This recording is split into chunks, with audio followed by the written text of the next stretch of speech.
Excellent. Welcome everyone to another amazing episode. For those of you who are first time joining this show and listening in, I would love to invite you guys to stay tuned. And I also want to welcome you to this platform. If you're also a listener who's been with us before and you are returning to the show, I want to also welcome you back into the tribe, and I'm excited to get started with this interview. So today we have a topic that actually we haven't really focused a lot on. Um, and I feel like there's so much to be said and discuss and learn about. And so today we're going to be focusing on advocacy, and our guest today, she is a special education advocate for young adults and for kids that are, living with special needs and disability and things like that. She is also the founder of Advocating for Kids Incorporated. It's an amazing organization that's been existing for some time now, and they're doing amazing work with just helping families and advocating and being that right-hand person to be able to guide parents through different, hardship when it comes to, taking care of their kids and giving them the best, because they all deserve the best, just like anyone else. Also, I love that she has a bachelor's degree in therapeutic recreation, and she'll ask me a little bit about that later on. And also, she also has a master's degree in urban education and counseling, and that also kind of plays in the role that she's also an advocate too and a coach as well. So she's here today to share with us how she's using her voice through coaching and to advocating to support families. Welcome, Ms. Cheryl Poe. We're glad to have you. Thank you. I'm super excited about being here and having this opportunity to talk about a topic that's so important and that I'm so passionate about. So thank you for having me, and thank you guys for listening. Excellent. Yeah, so when I read a little bit about your backstory, because I think for me the most interesting part about the interview is getting to know the guests, and for me that work begins way before you even get on to the interview part of it, because that's also doing my work and also getting to know the people that I'm speaking with. And I love that you're so attentive, like you're very good at making sure that you give me everything I needed, and so thank you for that. So I wanted us to kind of start the interview from where it all started. I love to go to the genesis of all of it, because that's where we get to know how you got to where you are now, right? So go ahead and take us through what made you wanted to move into this advocacy role that you're so passionate about now today. How did it all start for you? Right. So it's an interesting story. It's probably not what the listeners expect. I knew nothing about special education advocacy when I got into this business. I mean, I didn't even know that this kind of profession existed. I was thrown into this out of a necessity. I have two boys. They're grown now. Yay, I survived it. And they had learning differences or learning disabilities. And I want to define that as learning differences because it means so much, right? A lot of times people think of children with disabilities and they think of wheelchairs, or they think of, people that are really unable to function. And it's not, it's a range, right? It's a spectrum. Right. And so my first son had some difficulties that I was well aware of even before school started. He went to early STEM program because he was having articulation delays, meaning that he was not pronouncing his words fully. They needed some help with muscles in his mouth and just not maybe hearing them correctly. So he received speech therapy early, and he also had a tactile defensiveness that is being very sensitive to touch, right? Not liking certain things touch the skin, not touching a toy or a sock or something because it would cause a response to them. It was so uncomfortable. So I knew that was a trigger for some additional supports that were required. So we were able to do that. And I felt that he had done a really good job. And then it was time for him to go into school, public school. And that's when it became difficult. the system is so complicated and so anti-parent friendly. um, and I ran into a situation where I was speaking with my son's speech pathologist when he was at school, and she was trying to talk me into saying he no longer needed her support. And when I asked for her reason behind that position, because she'd collected no data, had done no testing, she said it's because she wasn't sure if I was speaking Black English to him at home and that he was getting confused when he came into school. Now, yeah. And I mean, I remember that day like it was yesterday, and I remember like sitting back and like just looking at this white lady thinking, I could get across the table and get to you before anybody knew it, because I was like, you know, my Jersey was like, oh, get her. She's not gonna get away with that. But I was able to breathe, and I just kind of came back and I was like, you know, what do you mean by that? Because I'm like, maybe I'm misunderstanding. What do you mean by that? And her response, you know, to give her a chance. Maybe there was something new I didn't know. But my initial response was hurt, pain, anger. And then when she continued to say that that represented when Black people are like around a water cooler, or they're at work and they're by themselves outside smoking, and the way that they talk to each other. And at that point I knew she's just being racist. She is being blatantly racist to me in my face with no regard of how her comment was a racial insult to suggest that a person's skin color is a cause of an articulation delay. And to say that to me, with, even though she knew I was upset, with like no consciousness of how insensitive, rude, cruel, and discriminatory that was. I left the meeting kind of in shock, like, did that really just happen to me? It took me a minute to process what had just occurred. And by the time I got home, I was in tears, because I was like, wait a minute, she just accused me of ppurposely doing something to hurt my child. So and so at the time, did she actually, did she ever was she ever aware of maybe your son having any type of learning differences at the time, or this yes, is all just, you know, playing out as you go, and she wasn't no, aware? he was, yeah, she was aware. She was actually his speech pathologist. She was employed by the public school to work with children that did not articulate clearly. So she was trying to talk me out of him having services, I see. and instead saying it was my Blackness or my talking The way you Black to him. speak to him at home. Yeah, which is crazy. Like, hey, I'm from Jersey, right? So people from my part of Jersey kind of all talk like me, right? So and her accent, I couldn't understand her. She was a white Southern with that twang. But anyway, I digress. Sorry. No, it's okay. Yeah, you know, it's like, you know, I'm clearer than you are. But no, she was literally trying to get out of providing him additional support. And I don't know why. I don't know if our caseload, you know, it's not even for me to have to understand why. I just know that her response to me was a trigger. Her response hurt. Her response was received as being definitely a microaggression. Like, she could have never said that to a white person. You're not going to say to a white person, oh, because you talk like white English, you don't need special education therapy services or supports. I mean, it was just blatant racism. And I'm here in the South. Like I said, we're not far from North Carolina. So you have Virginia, Northern Virginia, which is really close to DC, way more progressive. You have the central part, which is Richmond, and then you have us, Virginia Beach, the Tidewater area. So at that point, I did everything I could do to get someone to help me, someone to make her be accountable for being insensitive, rude, and racist, exposing her racist beliefs, and those that would support her. And just at that point, after I was able to get a new speech pathologist, right?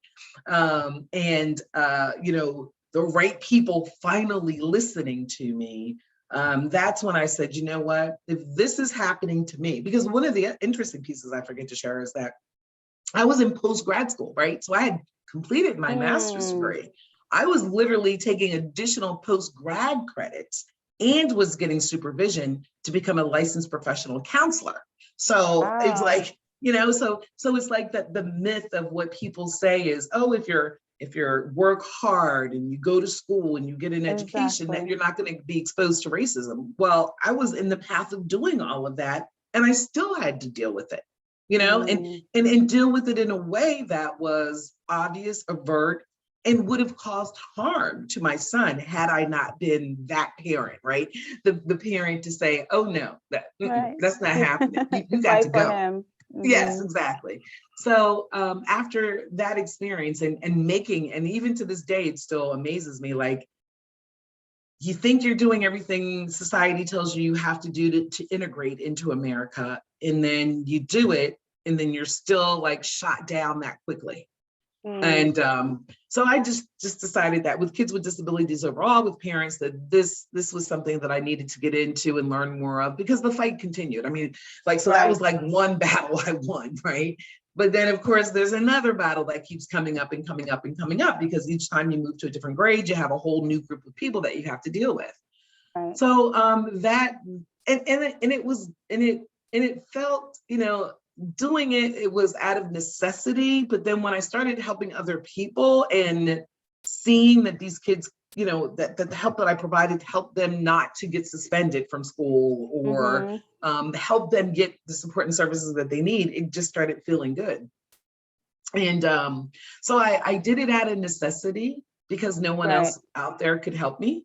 There were advocates, white advocates in the area that I reached out to, but they would minimize my experience and say that, oh, you're just being too sensitive, or, oh, you know what she meant, and not, so they were continuing to add injury, continuing to add trauma to the experience. So I was like, I'll do it myself. I'll learn what I need to learn and just do it myself, so that other Black families can have somebody like me who can be, and not just Black families, but Hispanic and any non-white family, from the perspective of understanding how our race is a layer to the disability. So you have ableism, right? The things and the misconceptions that you have about a child who learns differently, or learns slower, or learns in a different style.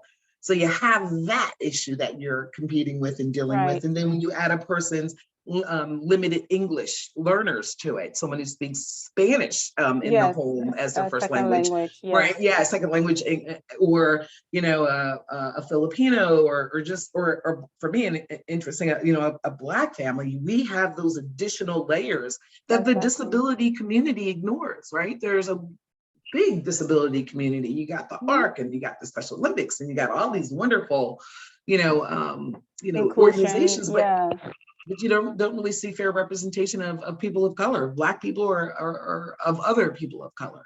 And it was interesting, because when I got into the work, I just assumed when I started, like, oh, Black families are just going to come out the woodwork and feel glad that they have someone that gets their story. And that didn't happen. And I realized it didn't happen because of in my opinion, the myths and the misconceptions about what special education is, about how it can be used as a tool for your child to be successful, and that our society, like researchers, they don't study or provide information about positive outcomes in the Black community for those that receive services.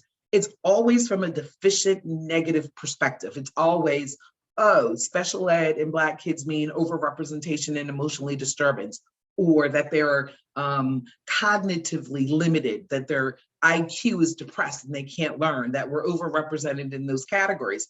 And I'm not saying that that's not true, but I'm also saying there are success stories. I mean, my son, my oldest, he graduated high school. He went into an academy program and he graduated with honors. He was able to go to a community college. They had accommodations there for him. He was able to complete that degree. My other son, he finished a 4-year degree and was able to get through, now he didn't do it in 4 years, but they got it done, Right. right? He took Exactly. his time and we did what we needed to do and he finished. And I'm proud of him for that, That's So, wonderful. right, so those are the stories that are missing. And one of the things that, I don't know if you experienced this, but like when you think of trauma that you've had in your past, like when you're young growing up, a lot of times that's really suppressed until something like connects, or you experience something, or you meet someone, or you have a conversation and you're like, tag, oh wow, that happened to me. And for me, that happened with me acknowledging and remembering and starting to be able to embrace my own disability. I grew up as a child with a learning disability. I was not reading on grade level at that time. They didn't use the word dyslexia back then, right? Because I'm a little older, right? So I was, I received sped ed services. I remember the shame and the embarrassment that came with it. I remember, this teacher, I can't think of his name, but I can close my eyes and I can picture him. And my desk was like right up next to his.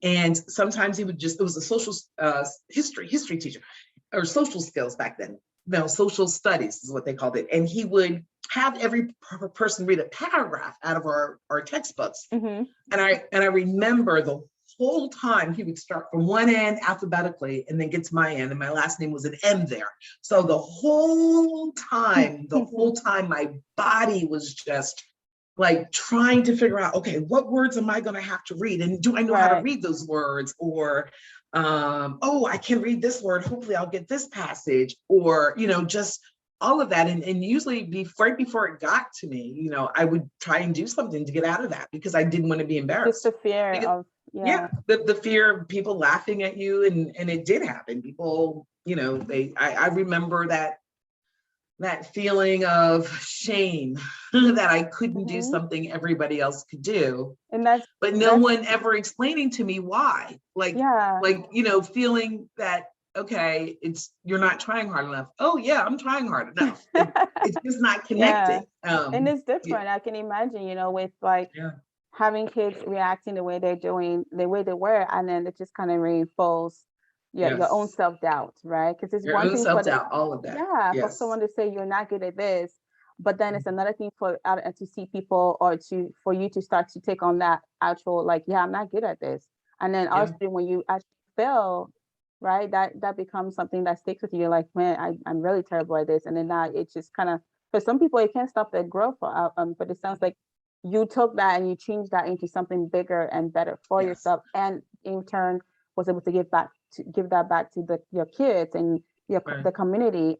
There's one thing that you mentioned earlier I wanted to touch on, because I can relate a little bit to what you said about learning disability. When I came to America, right, you can tell the accent.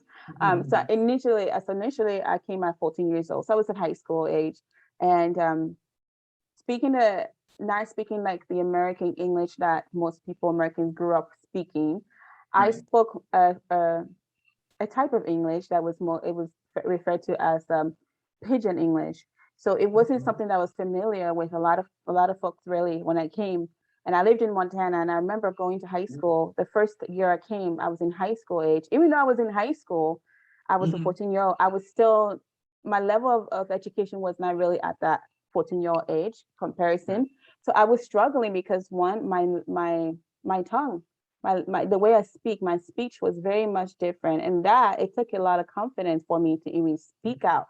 So I became this quiet person. Really, I was so quiet, and people wonder, oh my gosh, she doesn't talk, and she just. But it's like, oh my gosh, if I just am fear of speaking and saying the wrong thing and getting laughed at and getting made fun of, and I just felt terrible, and to the point where honestly, I was put in the class for kids that were either struggling at reading, which I am a terrible reader, right? So I'm in this class, and I'm definitely afraid, like just the fear of people seeing me go in this class. Because because they knew what it meant, right? They knew that's the room where, and they would say things like, that's where the dumb kids go. That's, and you're sitting there, and I'm like, I am not dumb. I just need help. I am with you. Honestly, I felt so embarrassed, just the shame, and I'm like, that's so terrible that like this was supposed to be helpful, right? This class. I mean, I had there was another kid for Russia. He was a Russian kid. His family just moved into Montana, and you know, he also was struggling with English because that's not his first language, right? Right, So exactly. so he was in there, and then we had other kids who were also, they said they had learning disabilities that were also put in this class with us, and Yeah, it was, yeah. So I definitely can relate to what you said. It's less yeah. shame that you carry, right? Yes. Yeah. Mhm. And I think, and I didn't, and it's amazing, even though like when my kids were diagnosed with, you know, were identified, diagnosed with their disorders, and I was fighting in school, it took until after I felt that they were comfortable and I was advocating for a little girl. Oh my God, I fell in love with her. Black American girl, mom adopted her. And her and her brother, and she was just so Mhm. she was like in third grade, and she was just had so much personality, but you know, Mhm. she was struggling. She had some trauma things that had happened in her life, and she was delayed in some areas of reading and just social interaction. And I remember advocating for her, and like teachers trying to adapt, white teachers, right? This is we're sitting at a table, there's I think like 10 white staff with teachers, school psychologists, me, the mom, we're the only Black ones, and they're trying to convince us this is a behavioral issue and they didn't want to test. And I remember at that time, it's like, oh my God, it hit me. And like, I was like, it was almost like, oh my gosh, she's bringing Mhm. up who I was when I was that young child Yeah, not reading. reminds you of your childhood. Yes. Yeah. Yeah. And then I mean, to this day, I will never forget that child. I was able to get her what she needed. The school had called Child Protective Services on the mom because they had retaliated against her because she got an Mm. advocate. And I remember, you know, being there with her for all of that. And at that point, that's when I realized, you know, part of this work for me Mhm. is healing. Right? I'm literally healing my inner little self that needed it, that didn't have somebody necessarily like me to say, you're gonna be okay, you know, we're gonna fight, they're wrong, you're right, kind of Yes. deal. Yeah. And believe in my intelligence. Like, of course my family did. They gave me like tutoring and stuff, but even with them, you know, I felt like I brought family shame, right? Because there weren't not a lot of Black people in our town. And to Um, be, you know, the one that is struggling and getting the sped ed services, everybody knew because, like you said, they put you in a room everybody can see. So for me, I think that was a huge healing and turning point to recognize that even without planning it, mhm. I've been put in a role that is going to help other people, but it's also self-healing. Yeah, that's so powerful because, you know, sometimes, like you said, it's the work we do. It's not just for other people, right? It's Right. a lot of time it's for us. It's for us to really. It's almost that mirror of our lives, and we're trying to help somebody else, but Better. then we end up Yeah. helping ourselves. It's like, oh, Yeah. I was once that person. Now I'm here, and I'm like, yes, although I wasn't able to get what I needed at the time, yeah, but now I'm able to now give that back to people. So throughout your process with like working as an advocate and being that go-to person within the community that people can now count on, because it's always good when, and it feels so good when you have somebody in your corner, right? It's almost Yes. like they Yes. become a Mhm. sister, a brother. You're like, yeah, I can Yeah. count on this person. Like Yeah. if everybody is like saying no, like no, and everybody's like, you Every feel like everybody against you, but you have that one person against in your corner, you. Yep. it makes a huge difference. So throughout your process so far, being an advocate, what is one thing that you missed? I would say something that you've seen that society we maybe misinterpret when it comes to people with special needs Disabilities. or yeah, learning Mhm. like Yeah. disability in general. What is one of the Yeah. perception that you find most constant about the abilities of these people? Well, one thing I want to say, I find it interesting that the name of your company is Lift All Voices, and then you Yes, just share that you had no voice yes, when you first came here. I mean, that's just pretty yes, powerful, right? yes.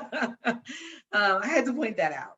I Awesome. think for me in the Black community, one of the things that I'm really trying to work on is dispelling myths about what Hmm. disabilities are, what special education is.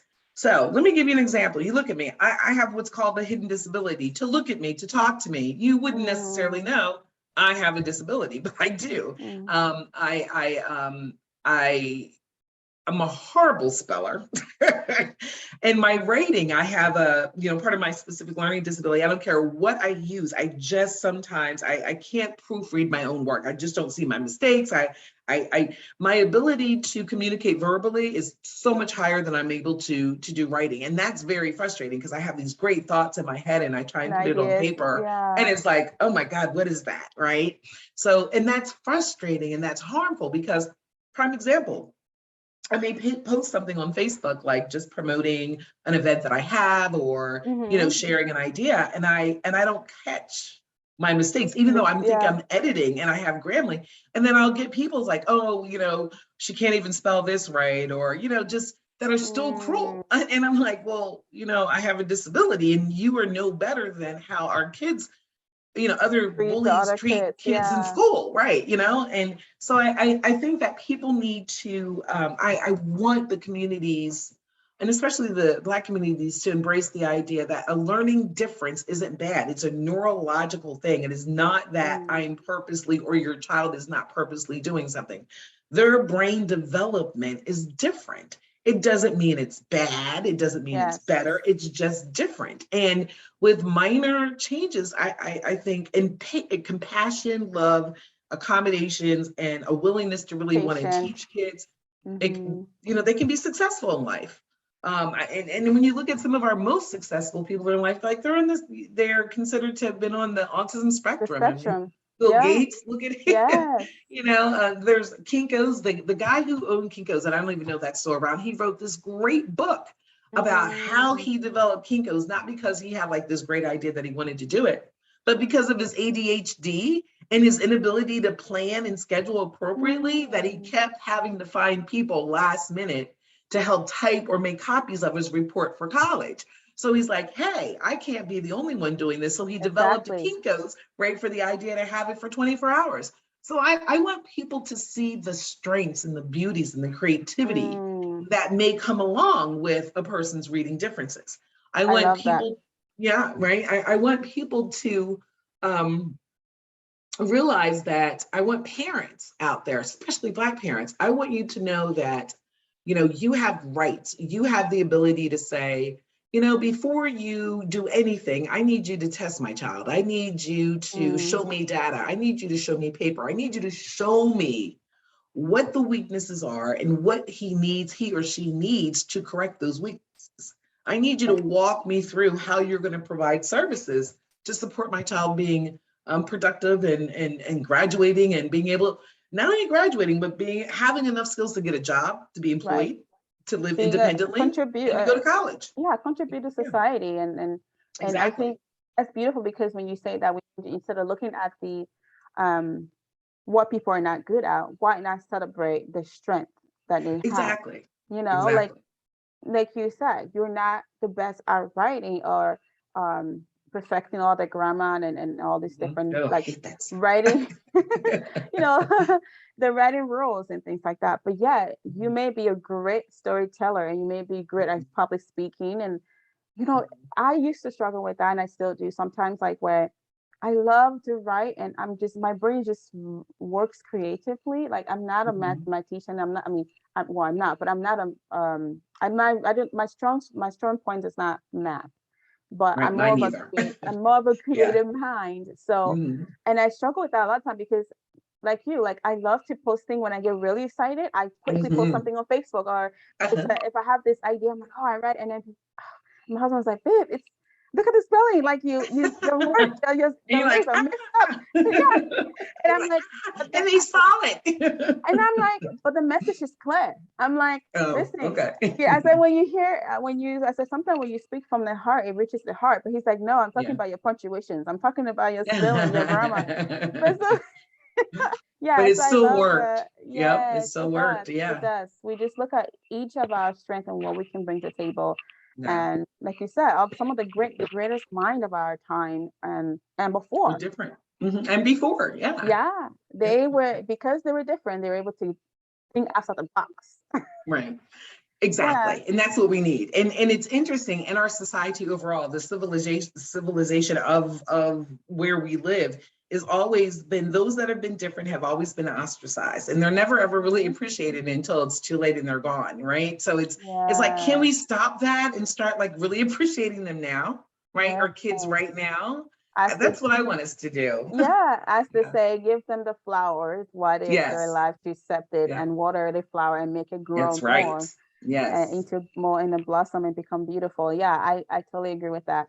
So once you you know, finish your school, you went and got your master's degree, which awesome, by the way. I want to say congratulations to that Thank you. academic success, right? Coming from, Yes, it you know, was. a background of what your, you know, your story is set up, was set up to look like, right? But Hmm. you Hmm. pivot, you changed Yep, that. You you were the, pivot. Yep. yeah, you were the one And they make it that easier in college too, right? Because it's not, the accommodations that they provide and the yes, supports. that's, It's I like, mean, oh, okay, great. You're okay with us using dictionaries and all kinds of, just typical things that you would yeah, use that in school. Like, no, you can't do that. You have to do that. So, like and yes, yeah, and then in grad school too, like you get to pick what you study. So, which is I nice. stayed away from things that had to do with math. Yes. I stayed away from, well, I do have to write some. I did have to write a lot, but technology has been wonderful and it's only getting better, right? Using Exactly. all kinds of tools now. I Grammarly, even, yeah, I even Grammarly. myself, yeah, Grammarly's my favorite. And Alexa, I can, like, I'll type and I could just scream, Oh hey, Alexa, yeah. how do you spell this? Before I know it, it's there. I mean, Yeah. just little And small ways Google to search. help. You're right. Mhm. There's so Yeah. much to, there's so much. I know we always, sometimes we talk about the negativity of have technology and being Yeah. exposed to all this information and just everything. But you're right. There's so much positivity that comes out of all of this, because I mean, we all benefit some way somehow, and that's Right. really good, because now it kind of even the playing fields a little bit in some aspect, you know. So yeah, I love We can that. definitely can if we stand up and make our school systems really acknowledge us and do what they're supposed Mm, to do. I mean, they get millions of dollars mm, every year. And now with COVID, they're getting even more millions of dollars every right. year to specifically provide support services and resources to students that learn differently. I mean, technology is a wonderful thing for some students. I know I've had some of my students, especially my students on the spectrum, thrive during COVID, because you want to know why? They didn't have to deal with the social pressures, right? They didn't have to Mm, deal with the teasing, the bullying, the maneuvering through social circles that they don't mhm, necessarily understand. The noise of the classrooms, the noise of the school, the smells, the lights, none of that's there. It's just them that they're able to do the work. And I've had quite a few clients, depending on their disabilities, thrive. I mean, just thrive. So I think that's, we need to be more flexible. I mean, part of this whole pandemic, what we've learned academically is amazing. One of the things that I'm glad has been exposed is how horrible our public education is as it relates to educating our Black and Brown students and our students with disabilities, like just exposing the mess. So to me, and because I think the exposure means we can have change, that's right. forced change. Yes. But I also think, and they're not embracing this as much, and when I say they, the Department of Education overall and the Right. states and the school districts, they're not embracing it as much as because probably money. But students, if a student can thrive better learning from home remotely, why is that not always an option? Why is Mm, that not always an option? Why is it that a kid has to be in school, sitting down, getting instruction? Why can't they continue to receive instruction? At least here in our state, it's almost like impossible to, I'm sorry, I got distracted. It's almost impossible to get them to say, hey, my child still needs to learn remotely, right? But that has been, I think, in many ways, a great resource for all students, especially those with disabilities that can access the technology to help them do the work. yeah, that's because I think it's great too when people have, like you said, flexibility, and they have Mhm. options for how, Yes, because we all learn so differently. And what exactly. would you say to, like, if you have the ability to make change to within the public school district that you are servicing a lot of these families and their kids, Mhm. if you can make one simple change or multiple changes, what Multiple do you changes. think? I'm like, yeah, is probably your list. Yeah. What do you think are some of the things that they can all benefit from that will make things so much easier and more accepting to everyone? And I mean, it can't really please everyone, but at least Yeah. accommodate. I think, wow, that's a big, big question. Yes, a little bit. I think one of them, okay, I'm gonna do it from a couple different perspectives. So as it relates to students with disabilities, I think Yes. we need school districts to be held accountable, meaning that they know that they will receive consequences such as not receiving funding, some kind of penalty when they fail to implement regulations that support and protect children with disabilities. Right now, the system, they get no major kinds of consequences for harming kids in our school.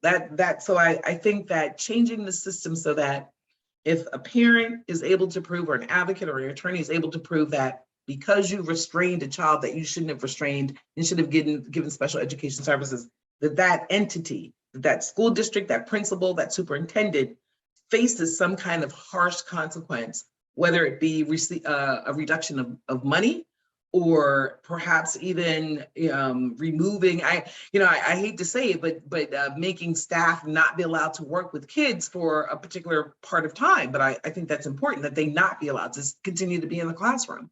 Training doesn't work. That's what we have a system now where they're like, oh, if they do this and you file a state complaint, oh, we'll just give them training. Well, training, wait, they went to college, they have a degree, they're hired to do the work. If they don't have the training to they still need training to do the job. They don't need to be in the job. So that would be one thing. I think overall, I would change the climate of staff. The bureaucracy that exists within our educational systems is disgusting. And the political pieces that exist in our public education is disgusting.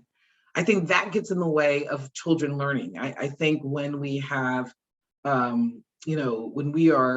when a system is forced to use certain programs or curriculum based on false narratives about an SOL or a standard or a Common Core, and that somehow is going to promote excellence of education in America. And we've been doing that for 10, 20 years and nothing's changed. In fact, our scores are going down when we compare ourselves in reading and math to other countries. So we need to get away from this idea that the bureaucracy knows what's best for children. We need more community schoolings. We need people to have opportunities to say, you know what, I don't think that you're a good fit for my school. Give me the money you're getting and let me homeschool, or let me develop an educational community, a school community or like an educational pod where we pull our money together, we hire teachers, we educate our children, and we're allowed to give them a sense of safety, a sense of respect, a sense of dignity, a sense of identity, and an opportunity to show us what they know and can learn without all of the other things that get in the way in our public schools. The peer pressure, racism by teachers and administrators, a forced use of one particular reading program because that's what the district decided to use this year, even though it doesn't teach reading. Get away from all of those kinds of what I call bureaucratic bullshit. Am I allowed to cuss? Sorry. You can cut it out. So that would be one. Yeah, I mean, two. Those two are really, I think, I've heard other people say similar things like this, that are already in that position as teachers and stuff like that. Because there are some teachers who do agree that there should be some change made to the way the school's being run. Like you said, 10, 20 years now, things, sometimes, you just got to, there's any things that we can change to make things a little better for even the teachers and a lot of people. So, but there are still some people that would say, well, at school, it's great for community, because you were mentioning, well, there are other options. You're saying kids can be homeschooled, or we can also go back to the old school days where it takes the community to create that education for their kids, and the parents are more involved and they decide, what it is that's important for them to learn, and vice versa. So you're saying more of on the broad level, giving people, the parents more involved and more power, and then the Mhm. kids also not the top, right? Because since they're not in Mhm. the day-to-day of these Right. kids' lives, and the parents know a lot more about what the kids should be or what the interests are, What right? the interests are. Yeah. and So and and, and nurturing too, your parents, that opportunity of really building your family within your community. I mean, and even if you yourself as a parent feel like, oh, I don't really want to teach in an educational pod, you can have different roles. Maybe you're not going to be able to teach English, but you could still have community around, oh, we're going to do a cooking class, we're going to do an entrepreneur class, just practical allowing for learning. those kinds of creativity things to Hmm. to occur. And I think when people and school personnel say, oh, but socialization is so important. Right. Well, okay, first of all, what about the kids that aren't part of the clique? What about the kids that aren't on the football team, that aren't the cheerleaders, that aren't the athletes, because that sense of community are usually your neurotypical kids, right? That are Right. popular at some point. But those who don't fit that mode, their sense of community at school is they hate it. Different. Yes. They just want to get out. So, they hate it. Who wants to go to school every day and walk down the hall and be called be I called mean, names? Who wants to not their mindsets, or not mindsets, but they're not into the social media clicks and what needs to be done. They're just expressive in who they are. Those kids aren't experiencing community at school in the way that I right. think some people think. They need their own spaces. So I don't believe that they can't find community, and I feel that there are kids in school now that don't have community. Hmm. Do you think a Yeah. community can, because I believe community sometimes can be, we create our own community sometimes. Right. Yeah. So do you believe that maybe people, like I know when I was in school, which was in like maybe 10 years ago, they had in my school, they had clubs, right? They have Mhm. other ways. Yes. I'll also consider that a form of community, right? So Right. you can belong to a certain group, or you can belong to a certain club, but what you're saying is the overall, if I'm not Yes. mistaken, right? The overall Yes, community. yes, because even if you're like, because for an example, my one son's kind of on the spectrum. So you're right, they had like a club that like for the cards, he was all into those Pokemon cards or whatever they were called. Hmm. So within that small group there, yeah, he's safe and he's feeling good. Right. But the overall community of the school, everybody in that group is probably not experiencing that same kind of respect, integrity, like relationships when they Mm. leave it, because that's not the hip thing. That's not the cool thing. So when I talk about community, I want them to know that when they go to school, that they are interacting with people that respect them. When they're sitting in a classroom, they don't have to worry about being teased because they didn't have, I don't know, the newest shoes, or they don't know the newest lingo, or whatever makes them different. Right. School, because really our public education does nothing to really protect children from bullying, and in my opinion, it's just rampant, and sometimes the teachers themselves are bullies. That's so difficult to hear because I mean, there's so much emphasis that is put on bullying, and you know the how it's, it's bad and it's all this, and it's sad to hear that you're saying that it's not much is not being done in some of the public Yeah, schools not that to much. to No. kind of educate and alleviate some of that. And I think, of course, this is based on individual school. Of course, you're speaking based on your personal experience with the schools that you've been able to advocate, right? The kids that goes to those schools that you advocate for. Um, Yeah. but I, it's I'm everywhere. Bullying's everywhere. Bullying's everywhere. And Yes. especially when you're dealing with a child that has a learning difference, right? That I feel comfortable saying that across all of our public schools in America, that there are kids, especially that are receiving special education services, that are considered different, look different, are victims of being bullied. And a bully is can be as simple as, you know, shunning the person, like that person not having any space for them, sitting by themselves in the cafeteria, sitting in the back of the bus and everybody's teasing them, or ignoring them or talking about the person with the person there like they don't exist. Those things exist, and it's everywhere. It's not just Virginia. I believe kids Yeah, across our country are experiencing that, unfortunately.